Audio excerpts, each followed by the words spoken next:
tous, soyez bienvenus à notre paroisse invisible. Traçons sur nous le signe de la croix, car c'est Dieu qui nous rassemble, au nom du Père, du Fils et du Saint-Esprit. Amen. Prions pour nos frères et sœurs malades.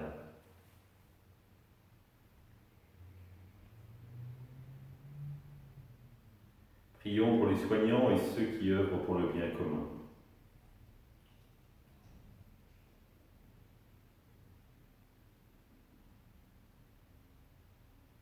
Prions pour tous ceux qui sont en angoisse, la solitude, que l'Esprit Saint vienne les visiter.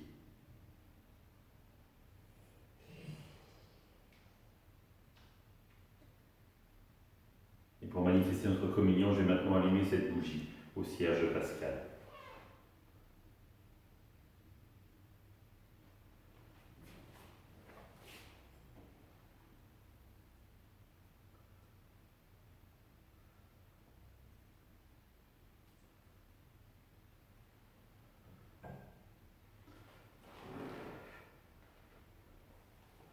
Dans l'évangile de Luc, s'adressant aussi aux foules, Jésus disait : « Quand vous voyez un nuage monter au couchant, vous dites aussitôt qu'il va pleuvoir, et c'est ce qui arrive. Et quand vous voyez souffler le vent du sud, vous dites qu'il fera une chaleur torride, et cela arrive. Hypocrite. Vous savez interpréter l'aspect de la terre et du ciel, mais ce moment-ci, pourquoi ne savez-vous pas l'interpréter ? Et pourquoi aussi ne jugez-vous pas vous-même ce qui est juste ?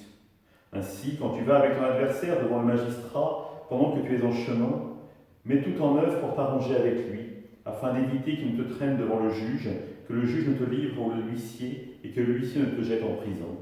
Je te le dis, tu n'en sortiras pas avant de pouvoir payer jusqu'au dernier centime. Acclamons la parole de Dieu, louange à toi, Seigneur Jésus. Les signes des temps. Nous avons bien besoin, notre actualité, de l'appel de Jésus pour nous aider véritablement à discerner et à prendre le temps de discerner.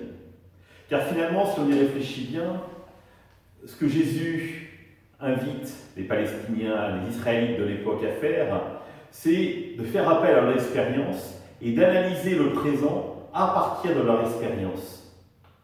Mais pour cela, il faut être capable de s'arrêter, véritablement. Prendre le temps de s'arrêter. Et c'est peut-être ce qui manque le plus à notre époque.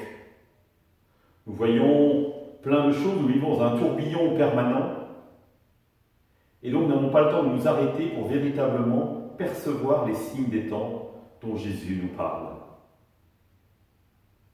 Faire une halte, déjà pour sa propre vie.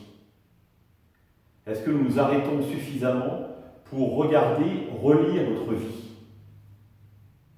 Denis Moreau, professeur de philosophie à Nantes, disait dans son ouvrage « Pourquoi je suis chrétien ?» chaque jour, l'oraison, le temps de prière. Une journée par mois pour s'arrêter véritablement, consacré à Dieu et consacré à sa relecture. Une semaine par an pour pouvoir véritablement partir en abbaye et relire ce qu'il vit. Ainsi, dit-il, je perçois davantage les signes que Dieu me fait au cœur de ma vie. J'essaye d'analyser ma vie, de la regarder, de la contempler, pour rendre grâce et voir si je l'amène véritablement selon l'Esprit de Dieu. Et évidemment, ce qui est valable pour notre propre vie, finalement ce que nous sommes censés le mieux connaître, est aussi valable pour notre monde. Est-ce que nous sommes véritablement capables de nous arrêter pour nous poser les justes questions, de nous tenir informés, non pas par ce brouhaha médiatique permanent, mais en lisant des articles de fond qui vont nous donner des fondements véridiques pour pouvoir véritablement fonder notre pensée et l'argumenter. Oui, quand le monde s'emballe, il faut que certains s'arrêtent pour pouvoir contempler ce monde et déceler l'œuvre de Dieu et voir à quoi Dieu l'appelle. Et si c'était notre rôle, à nous chrétiens, d'être capables de nous arrêter véritablement pour goûter ce qui se vit actuellement et aider les gens à en discerner le sens. C'est une bien belle mission qui nous est confiée. Saurons-nous y répondre? Ensemble, nous prions.